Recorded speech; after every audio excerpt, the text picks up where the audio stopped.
Hai, gimana kabar kalian semua? Tapi sebenarnya cok, aku walaupun kayak gini tuh, aku itu kayak apa ya? Ya termasuk orang yang bisa ngeramal gitu cok. Ya buktinya di sini aku bisa tahu di sana kalian lagi ngapain gitu. Tahu aku, tahu kali. Bahkan sampai sedetail-detailnya tentang kalian di sana aku tahu gitu. Kalau dalam ramalanku ya memperkirakan kalian di sana itu pasti lagi ngidam.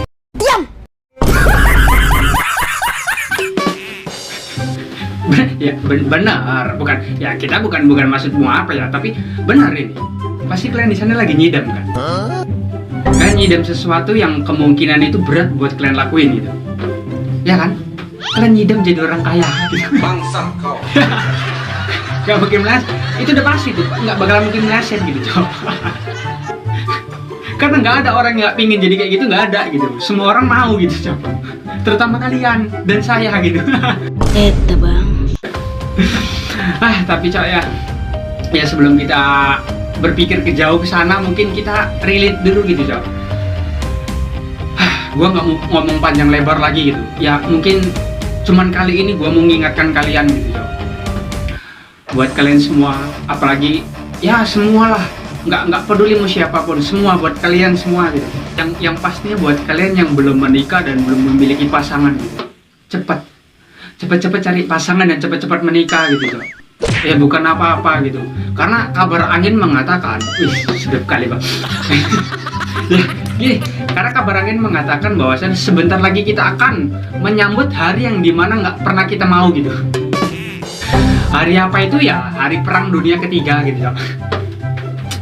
Pening aku Nela, kok bisa ada gitu hari perang dunia ketiga gitu. Makanya sebelum itu terjadi lebih baik ya kalian nikah gitu, biar cepet-cepet nikah gitu cok. Karena bukan apa-apa ini, kalau seandainya nanti itu terjadi kalian belum nikah, takutnya kalian nyesel gitu. Oke. Ya kan? Menurut Ya udahlah cok lah, pokoknya inti video. Pokoknya inti video hari ini ya tentang keadaan dunia saat ini gitu cok. Yang dimana banyak kabar berita mengatakan perang dunia ketiga akan terjadi gitu cok. Ya nggak tahu kapan akan terjadinya, tapi semoga aja nggak terjadi gitu. Kasihan kitanya gitu, yang pada belum menikah ini kan kasihan gitu cok. Oke lah, tanpa berlama lagi kita langsung masuk dalam videonya. Dan sebelum masuk dalam videonya, gue mau ucapin makasih banyak pada kalian semua yang udah menonton video-video gue. Makasih banyak pada kalian semua, semoga selalu kesehatan dan dilancarkan rezekinya. Oke, lanjut. Tentu Israel yang menang. Monik di Ulti Hussein, Mbak ini akan jadi agen mengkhianati Indonesia. Nauzubillah. Israel menang karena satu, Israel hanya menyasar target khusus, spesifik saja. Tidak membabi buta seperti yang dilakukan oleh Iran. Enggak tunggu. Apa katanya nggak mau membabi buta, matang nggak katanya itu Palestina itu hancur lebur kayak gitu. Israel hanya menyerang aset militer dari Garda Revolusi Iran. Misalnya yang diserang adalah kantor intelijen di kota Teheran, peluncur rudal karena mau menembakkan ke Israel, dan tentu saja fasilitas nuklirnya. Orang Yahudi sangat menghormati nyawa. Ketika mereka mau menyerang, juru bicara IDF dalam bahasa Parsi, dia menyampaikan perintah mengevakuasi. Apa yang dievakuasi? Tentu saja warga yang berada di dekat situs yang akan dihancurkan. Israel punya satu doktrin namanya doktrin Begin, yakni setiap negara musuh yang punya senjata nuklir, maka mereka berhak, ini keputusan Israel ya Pak, mereka berhak mengambil langkah. Contoh, reaktor nuklir Irak yang dibangun dengan bantuan ilmuwan Prancis. Makanya Israel mengambil keputusan untuk menyerang sebelum terlambat. Apakah kita lupa bahwa Israel sendiri punya nuklir, punya bom atom? Ataukah yang boleh punya nuklir itu hanya kelompok Israel. Israel tidak pernah meneriakkan slogan-slogan matilah Iran atau matilah Arab Saudi, tidak pernah. Makanya nggak ada negara yang merasa terancam dengan adanya nuklir di Israel karena tujuan damai.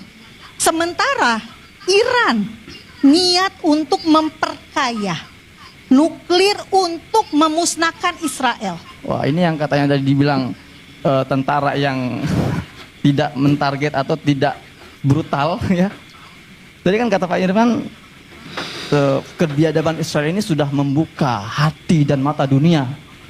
Satu yang gak terbuka, ya ini mbak-mbak ini. Bagi dia 56.000 nyawa yang dibunuh itu, itulah target yang memang harus dibunuh gitu loh. Israel nggak bersalah apapun yang dilakukan gitu ya. Berkali-kali Netanyahu ini berkoar-koar bahwa target kami 2. Gitu kan, membuat proyek nuklir Iran ini hancur dan tidak bisa dilanjutkan dan menjatuhkan rezim. Dua-duanya gagal. Sama dengan yang di Gaza. Jangankan 12 hari lawan Iran, di Gaza sudah 20 bulan. 20 bulan. Dari awal kan apa? Targetnya mengatakan kami akan menghabisi perlawanan di Gaza. 1, dan kami akan menguasai Gaza. 2, atau mengembalikan tawanan Sandra. Dua-duanya nggak berhasil. 20 bulan ya, lawan milisi sekelas Hamas nggak bisa menang, mimpi mau mengalahkan Iran gitu. Seorang profesor di bidang hubungan internasional di Essex University, namanya Profesor Dr. Abdul Fattah Waisi, dia mengatakan bahwa Israel is not a state. Israel is a strategic Western colonial crusader project.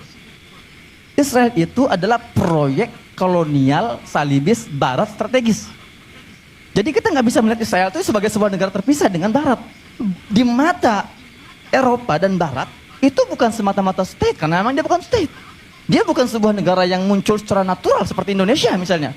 Indonesia ini negara natural, sudah ada bangsanya, sudah ada bahasanya, sudah ada areanya, hanya perlu proklamasi. Kalau Israel ini kan tanaman, proyek tanaman. Dia bukan orang Arab, makanya tidak dikatakan negara Arab, atau dia bukan juga negara Muslim. Makanya dibuatlah diksi Timur Tengah, Middle East. Perdana Menteri Israel pertama, ketika ditanya oleh wartawan, Pak David, kami melihat ini kok perbatasan Israel kok dari hari ke hari semakin meluas, semakin melebar mencapai wilayah-wilayah Palestina. Apa jawaban David Ben Gurion? Ketika ditanya, sebetulnya di mana sih batas wilayah kekuasaan Israel? Jawaban dia apa? As long as our soldier can reach. Sejauh yang bisa dijangkau oleh tentara kami. Jadi kalau nanti tentara mereka bisa menjangkau Yordan, Suriah, ya itu jadi kekuasaan mereka. Bahkan kalau memungkinkan mencapai ke Indonesia tentara mereka, kita dijajah. Dan ketika kita dijajah, ya mbak-mbak ini akan jadi agennya orang Israel gitu loh, mengkhianati Indonesia, nauzubillah. Tentu Israel yang menang. Gimana ya, kata-kata dia ini kayak seolah-olah kayak dia meludah terus dijilat lagi gitu. Kayak yang udah dilakukan ini udah dilihat apa ya, kayak yang udah dilakukan ini udah dilihat semua orang gitu, udah dilihat dunia gitu, tapi dia seolah-olah menutupin itu, seolah-olah itu nggak pernah terjadi gitu, seolah-olah itu ditutupin gitu. Ya tahu sih, tahu. Kita tahu arah omongan dia itu kemana, kita tahu. Arah omongan dia kayak gitu karena apa? Karena sekarang lawan mereka ini saat ini kan lebih kuat daripada negara itu gitu. Jadi otomatis mereka akan menggunakan kata-kata tersebut gitu. Padahal kalau kita ulang lagi, sebelum mereka perang sama Iran, mereka kan perang dulu sama Palestina gitu. Apakah kata-kata itu bisa dipakai? Kan enggak. Begini Cok, sifat seseorang yang memihak gitu Cok. Kalau kebanyakan orang kalau memang untuk apa ya, untuk kebaikan gitu, dia nggak akan memihak gitu Cok. Dia akan melihat dulu itu tentang bagaimana tindak kelakuannya gitu. Tapi kalau dia memang terlihat kali memihaknya kan, karena omongan dia itu semuanya kayak menentang apa yang udah terjadi gitu Cok. Contohnya dia kayak menentang Israel yang udah membunuh segitu banyaknya orang, itu kayak dihilangkan dari otaknya, itu kan pening kita kan. Padahal udah jelas-jelas berapa banyak nyawa di situ gitu. Udah berapa banyak nyawa yang hilang di tangan mereka. Ya, itu yang pertama. Yang kedua, nyawa yang hilang itu bukan nyawa tentara gitu, nyawa-nyawa masyarakat biasa yang emang nggak ada hubungannya sama hubungan perang, itu nggak ada gitu. Itu yang melayang gitu. Kan aneh ya, otaknya kalau ngomong itu nggak mikir gitu loh Cok. seolah-olah apa yang dilakukan Israel selama itu tuh kayak apa ya, kayak sebuah anugerah, kayak sebuah kebanggaan gitu cok. Kan anjing itu memang.